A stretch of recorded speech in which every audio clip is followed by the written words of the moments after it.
என் அருமை உலகத்தமிழ் மக்களே, தாய்மார்களே, பெரியோர்களே, சிறார்களே, என் அருமை சீடர்களே, யோக நண்பர்களே, யோக விரும்பிகளே, உங்கள் அனைவருக்கும் என் இனிய காலை வணக்கம். கலைஞர் தொலைக்காட்சி நிகழ்ச்சியில் நலமுடன் வாழ என்னும் பிரிவில் அதிகாலை வேளையில் யோகாசனத்திற்கு அதிக முக்கியத்துவம் தரப்பட்டிருக்கின்றது. என் அருமை குழந்தைகளே, இப்பொழுது நீங்கள் பத்மாசனத்தை கலைத்துவிட்டு அப்படியே குப்புறப்படுத்தி கபோடாசனம் பண்ணுங்கள்.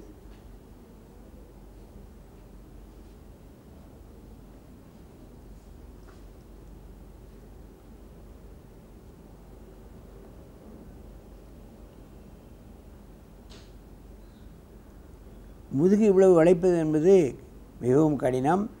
அதோடு கால்களை மடக்கி தலையில் வைப்பது என்பது மிகவும் கடினம். கபோடாசனம் என்றால் என்ன? கபோடா என்றால் மருந்து பெட்டி என்று பொருள். அந்த காலத்தில் அரண்மனைகளில் பார்ப்பீர்களானால் அரசாங்க அரசர்களுக்கோ அவை சார்ந்த குடும்பத்தினர்களுக்கோ அங்கே ஏதாவது உடல்நலக்குறைவு ஏற்பட்டால் அங்கே வைத்தியர்கள் வருவார்கள். அவர்கள் அதை ஒரு பெட்டியிலே மருந்துகளை தூக்கி கொண்டு வருவார்கள். அங்கே அதில் எல்லா வியாதிகளுக்கும் மருந்து அந்த பெட்டியிலே இருக்கும். அதை பார்த்து அதுக்கு மருந்து கொடுப்பார்கள். இதற்கு ஏன் கபோடாசனம் என்று கேட்டால், மனிதனுக்கு வியாதியே வராது. வியாதி வந்தால் அல்லவா நமக்கு மருந்து தேவைப்படும்.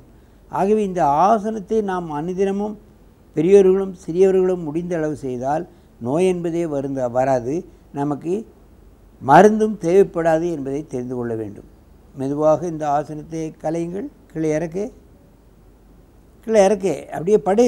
ஏன் எந்திரிக்க? படு. கீழே இறக்கி படு.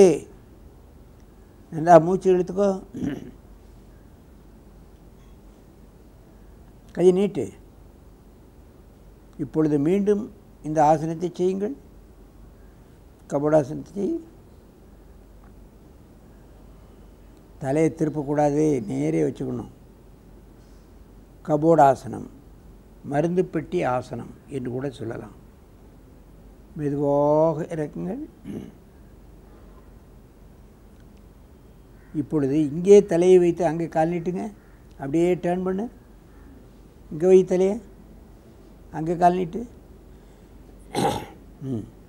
படு. பல கோணங்களில் செய்கிறார்கள். மனிதனுக்கு நோயே வராமல் இருக்க வேண்டும் என்றால் இந்த கபோடாசனத்தை நாம் அனுதினமும் காலையிலும் மாலையிலும் ஒரு 10 முறையாவது செய்ய வேண்டும். நேரம் கிடைத்தால் மதியம் கூட நாம் செய்யலாம். நிச்சயமாக நமக்கு நோய் வராது. மார்பகம் விரியப்படுகிறது, நுரையீரல் சரியாக செயல்படுகிறது, இருதயத்துக்கு செல்ல வேண்டிய பிளட் சர்க்குலேஷன் எல்லாம் நிறைவாக செல்லுகின்றது. முதுகெலும்பு விளைக்கப்படுகின்ற காரணத்தினால் உச்சியிலிருந்து உள்ளங்கால் வரை உள்ள அத்தனை பகுதிகளுக்கும் இரத்த ஓட்டமானது சீராக அமைந்து அங்கே எந்த விதமான நோயும் ஏற்படாமல் தடுக்கப்படுகிறது என்பதை நாம் கவனிக்க கொள்ள வேண்டும். மெதுவாக இறக்குங்கள். நீண்ட மூச்சு வாங்கிக் கொள்ளுங்கள். மீண்டும் ஒரு முறை செய்யுங்கள். இந்த ஆசனத்தை தூக்கு. வாய முடிக்கும். மெதுவாக இறக்குங்கள். நீண்ட மூச்சு வாங்கிக் கொள்ளுங்கள். இப்பொழுது ஒருவருக்கொருவர் நேராக பார்த்து இந்த ஆசனத்தை செய்ய வேண்டும்.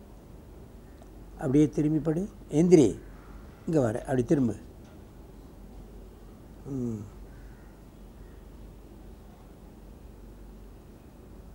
வாய மூடு. மார்பகம் விரியப்படுகிறது. கழுத்தில் நன்றாக ஸ்பாண்டிலைசிஸ் போன்ற வியாதிகள் வராது. அடிமுதுவில் ஏற்படக்கூடிய டிஸ்க் ப்ரலாப்ஸ் என்று சொல்வார்கள், அது நோய் இருக்குமானால் இதை நாம் செய்யலாம். இன்னும் முதுகெலும்பிலே வரக்கூடிய பல்வேறு பிரச்சனைகள், தைராய்டு பிரச்சனைகள், இவைகளெல்லாம் இந்த ஆசனம் நீக்கக்கூடியது. மெதுவாக எழுந்து பத்மாசனத்துக்கு வாருங்கள். என் அருமை பெரியோர்களே, ஆசனங்கள் 84 லட்சம் ஆசனங்களை நமது முனிவர்கள் தந்திருக்கிறார்கள். 84 லட்சம் ஆசனங்களை எவ்வளோ நாள் செய்கிறது, எப்படி பழகுவது என்பதை யோசனை பண்ணி பார்க்க வேண்டும். வெளிநாட்டவர்கள் ஆச்சரியப்படுகிறார்கள். அங்கே எல்லாம் 2-3 விளையாட்டுகள், கிரிக்கெட்டு, பந்து வீசுதல், நீளம் தாண்டுதல் உயரம் இது மாதிரி தான் இருக்குமே தவிர உடலை வளைத்து செய்யக்கூடிய உடலை மடக்கி செய்யக்கூடிய ஆசனங்கள் எல்லாம் வெளிநாட்டிலே கிடையாது. ஆகவே தான் அவர்கள் இப்பொழுது யோகாசன கலைக்கு திரும்பி இருக்கிறார்கள்.